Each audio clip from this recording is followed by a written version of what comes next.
Hey everybody, it's Tim at Broken Dice bringing you a not so channel update. I haven't been painting much lately, so I've decided I'm going to be in the midst of kind of a solo wargaming kind of campaign for myself.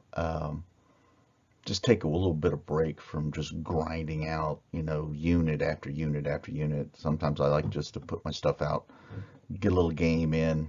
Um, Not that I'm not going to other places and playing other games. This just gets my historical stuff out and, get to roll some dice with them.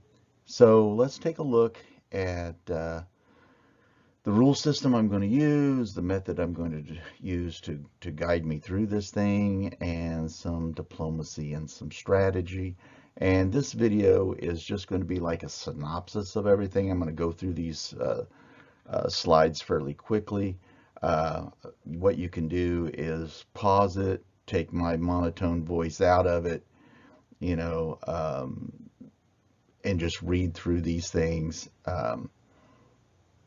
And any comments about my methods would be much appreciated. If you've seen stuff like this before, or if you've done something that is similar, but you had like your own personal little tweak to it, let me know. I'm surprised at how big of a community there is of solo wargamers. I follow several things on Facebook, couple of groups. Um, so this is kind of in that vein. So this is not going to be everybody's cup of tea.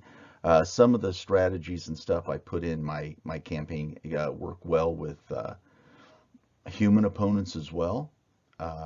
They can be far more involved, but for when you're doing a solo campaign, you gotta kind of balance that out because all of a sudden you start subconsciously putting in your own bias towards one side or the other, and that's always a, a pitfall for solo war gamers.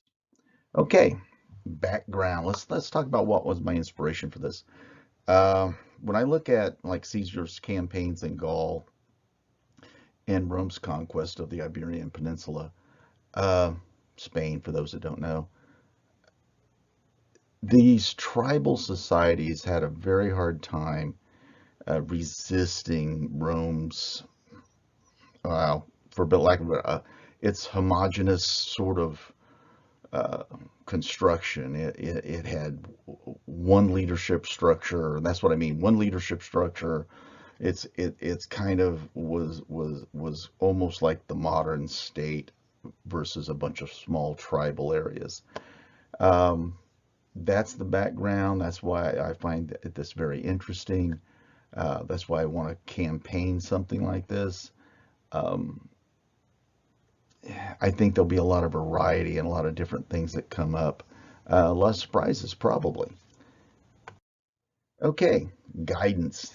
Here, this is where we have to start getting into the actual game itself. So I'm using Hail Caesar. I like Hail Caesar rules, and one reason why I choose Hail Caesar, not that I don't have other big battle rule system, is like this one was chosen because when they wrote it, as you can tell, like if you ever read the first edition, I don't know if it's in the second edition or not, but it had the concept of an umpire involved in the game. And so this is where I think it lends itself to the solo wargamer because you both become kind of this umpire character, depending on your methodology, and you can have this kind of outside,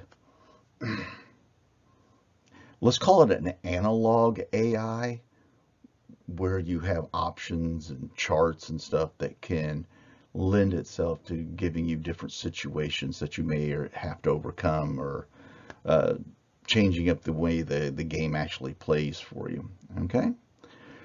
So I break my stuff down into kind of like three different categories, and there's combinations of these, and there's subcategories. So let's not get too crazy about it, but I normally break it down into the clear goal, the problem solving, and the view from above. Now, these are your overall methodologies.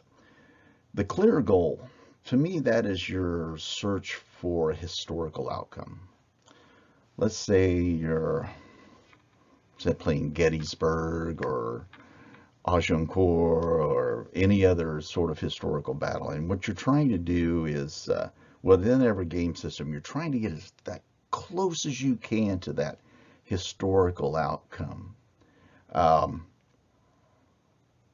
that can be done by, let's just say, manipulating dice rolls, manipulating unit composition,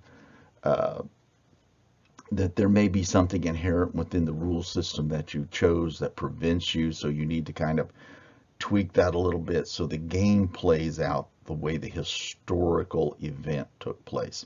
And you try to get yourself as close to that as possible. That's your clear goal. Problem solving, which is, I like problem solving war games. Basically, that's what war games were designed to do. Problem solving. This can be, especially for the solo war gamer, a really fun one to do, because then you can go crazy with this one. You can add weather, disease, desertion, changing terrain, changing troop dynamics from the opposing player, changing unit composition, unknown units, unseen,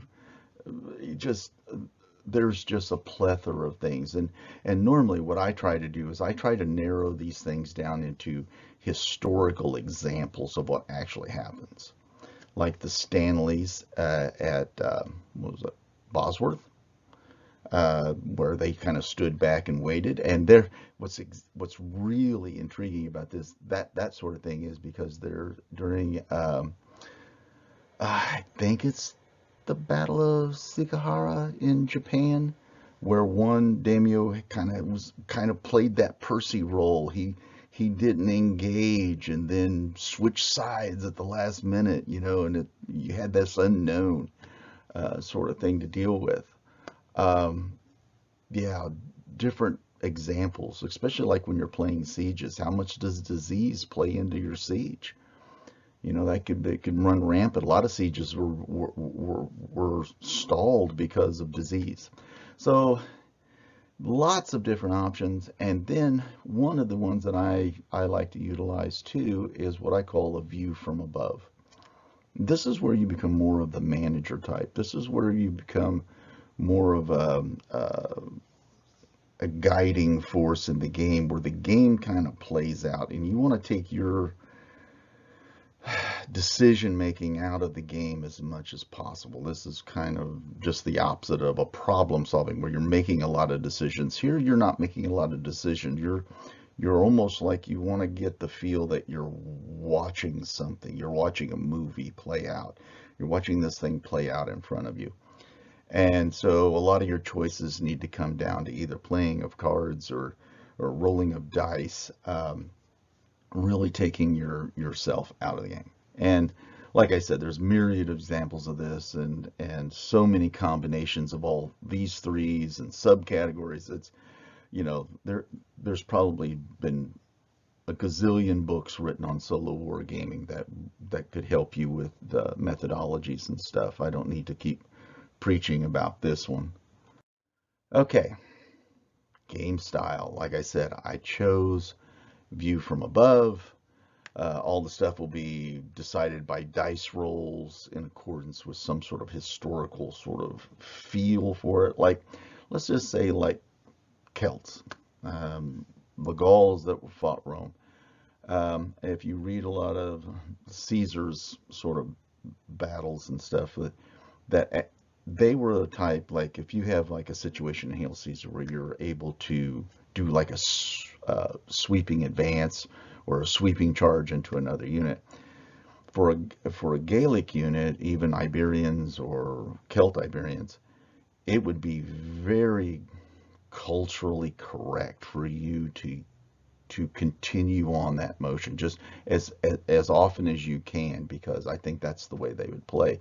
There wouldn't be a lot of that, let's hold up, let's dress our ranks, let's get everybody organized again. It would just be this massive, just human wave, until the wave crashes and dies. You know, that I just see that in my mind as that would just be the tactically appropriate use of that for certain troop types. Where your Roman troops, you know, they don't necessarily have to do that. They can bring them under control.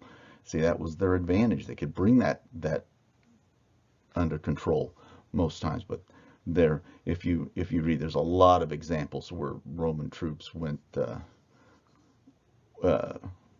without orders and stuff. So take that as it may. Put that in your game as you see fit, which I may do that too. Okay, cards and orders and how to use them. Now this little card here will go into detail about how to play the cards, when to play the cards, what you're trying to do, how you're trying to adjust your order rolls. Because in the Hail Caesar, orders are the most important part. Getting them to succeed by as much as you can is very important. So this is one of those areas as a solo wargamer, you need to come up with a system that allows you to use a mechanic that allows the game to move at a pace. And what I mean is, like, I've played several Hail Caesar games in which, you know, I have a division. I want to give a division order. I roll for the division order, and it never moves. Never moves. I had one time sat there for 4 turns, never moved. Now that's just bad dice rolling. But I put in a mechanic here to allow a player, either a human or for me as a solo war gamer, to randomly select a card from those dealt to either side, play it, and try to overcome that failed roll, or try to defeat a successful roll. So it's in there both ways. This is a nifty little way to add a little level of strategy and tactics to a game. So I try to limit it. Each side would pick a suit of cards, and you got 13 cards in a suit. You normally game 6-8 turns, so you get 3 cards per turn. That's the maximum number of cards. You know, so you could run out of cards if you play them up real quick. So you have to be judicious. You have to be, you know, sometimes you just got to let something go, and other times this is the thing I got to stop, and you try to pull all the stops to do that. Now, cards obviously are one of those things that if you have 2 human players, there's a myriad of ways to do this. You can shuffle the deck every turn and pick 3 cards randomly. You can have a discard pile, and then when you run through it, start all over. The way I'm using it is that I'm going to shuffle them up. I deal the cards. I don't know what they are, and anytime that there's a fail order roll, I'm going to play a card, and the other side is going to try to play a card, and then deal with the results there. But as 2 human players, it could get really interesting, you know, playing the cards back and forth, when to hold back, maybe, you know, husband your resources and then use all your cards at the end, or you want to take advantage of something that's happened in the beginning, you know. Yeah, it adds a little, you know, a little level of something else. And again, it kind of filters into where that umpire-y, shadowy figure looming over your game would be. Yeah. So you guys, like I said, read through this stuff. If you've got any comments, leave them down below. You got any ideas or suggestions? If I've screwed something up, like I said, this is a work in progress. I'll probably be changing some of this stuff up. But the only reason I'm putting it up here is because this is the way to reach some players that may like this sort of thing. Okay. Yeah, here's another one. It just goes through more examples of, you know, this one, you know, if a successful order or a failed order, or you're trying to challenge a successful order, this card right here goes through that and does the math and gives you an idea how I'm going to work it. Again, solo wargaming, it's up to the players. It's up to the human player guy. How involved do you want to be in this? How in depth do you want your hands on this game? I tend to take a hands-off approach in this method, the view from above. I like is getting my hands as far away from the game as possible, where in like the problem solving, boy, there's a lot of hands on. You know, you're the one developing the problem to solve. So depending on how big of a deal you want it, if you just want a survival mode, you can make it almost insurmountable and just see how long you can survive in problem solving. But like I said, just read through this. Let me know what you think. Blunders, blunders. I love this in Hail Caesar, that something goes awry, and so these can never be challenged. Like if I roll a blunder on my orders, I can't play a card. It just stands as is, and that's what you've got to deal with. Okay, in the campaign thing I'm doing, I wanted to come up with some sort of connection between the tabletop and the campaign map. Now, this map I found online. It's a linguistic map, but it's fairly accurate to the where the locations of the different tribes in Iberia were. Now, obviously, in each one of these areas, there were several tribes of this particular type. Because let's say that light blue area called Celt Iberii, there's probably 15 or 20 tribes in that area. So I'm just kind of simplifying that down a little bit to where each area has a diplomatic rating. And the way this diplomacy rating works is that the lower your diplomacy rating, the harder it is to get assistance from surrounding tribes. For whatever reasons, they're endemic warfare, they're just rivalry, whatever. And that is, if you look historically, that is what Rome used to great efficiency in defeating tribal territories. I mean, it became the blueprint all the way up to uh, the conquest of the American West. We did the same thing. Use this tribe against this tribe, divide and conquer. So you roll a dice at the beginning of the game. Each one gets a DR rating, and that will be their diplomacy rating for the game, for tribal. And that's going to be used to get help from either side. You roll a dice, you add it to diplomacy rating. If the one tribe seeking aid is higher than the other, then that is the number of units that the other tribe will supply to the ones requesting aid. And on the table, if you have you can get up to a maximum of 4 units. So if you get all 4, then you can have like this separate little division with its own little commander that's going to be showing up in some way. It can be deployed on the table.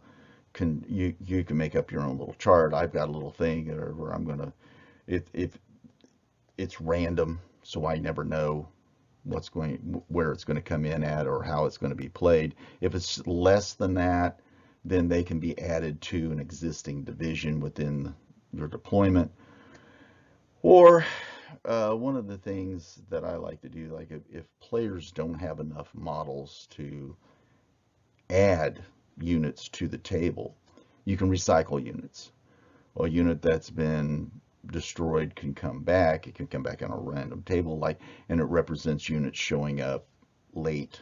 And then you can do that to a maximum of 4 standard size units, whether it's a skirmishing unit or if skirmishing units are they're normal size, not just necessarily the standard size, but normal size is a small unit, then they will come back as a small unit. But you don't, you get to pick and choose a little bit, or you can randomize it. I haven't quite come down to that yet. I'm not sure whether I want to randomize that aid or just make it whatever gets destroyed first, which would lend itself to too much, or normal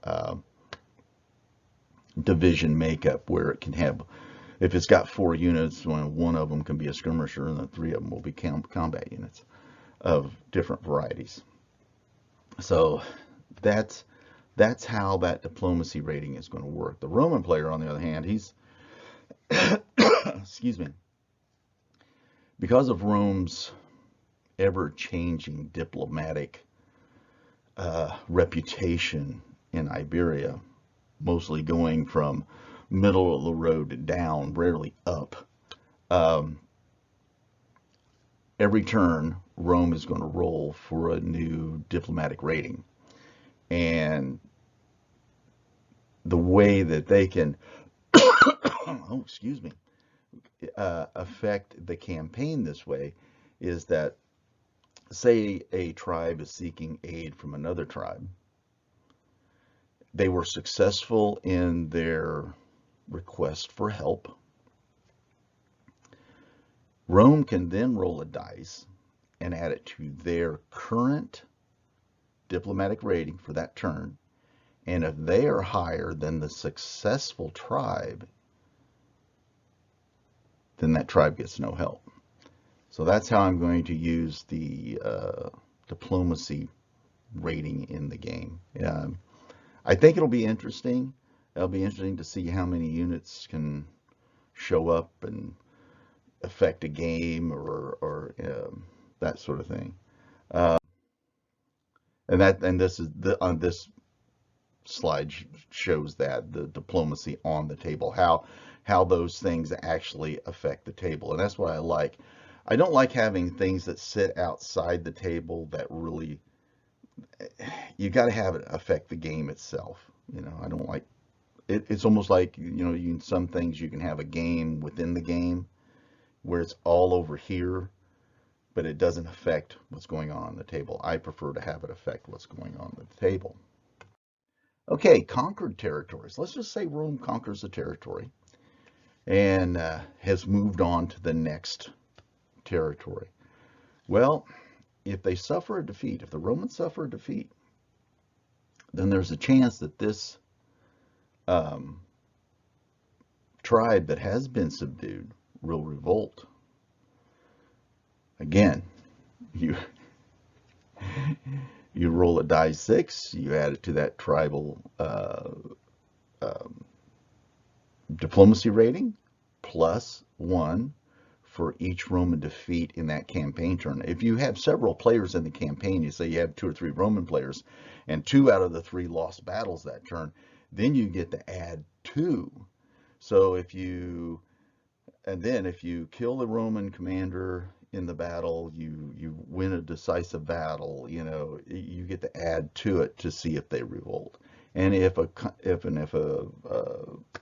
tribe revolts against Roman rule, then you have to go back and subdue them again.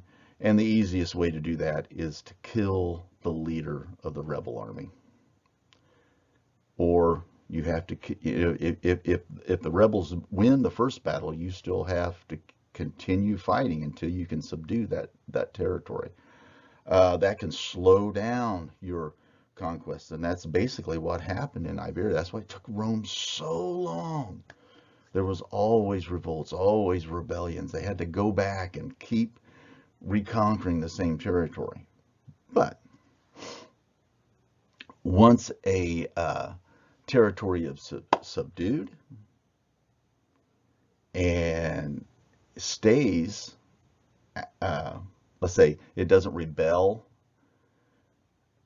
after a Roman defeat or for turns after that. So every time Rome deals with that territory, they get a +2 to their diplomacy rating when dealing with that tribe particularly. So there'll be a little bit of note taking and knowing what the diplomacy is for this one as opposed to that one. And I think that's very historically accurate. We'll see how this turns out. For those that you want, like I said, mute my monotone voice out of this, read through this. If you like this sort of thing, give me a thumbs up. If you got any suggestions, leave them in the notes down below. I know this is a long video. You've listened to me ramble on about what I'm going to do. The game's in progress back here, as you can tell.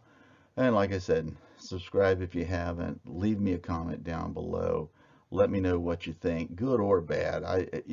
Hey, maybe I'm missing something here. Maybe I'm, kind of wandering off, uh, and you got a suggestion. Let me know what it is. Other than that, everybody stay safe, stay well, and I will see you next time.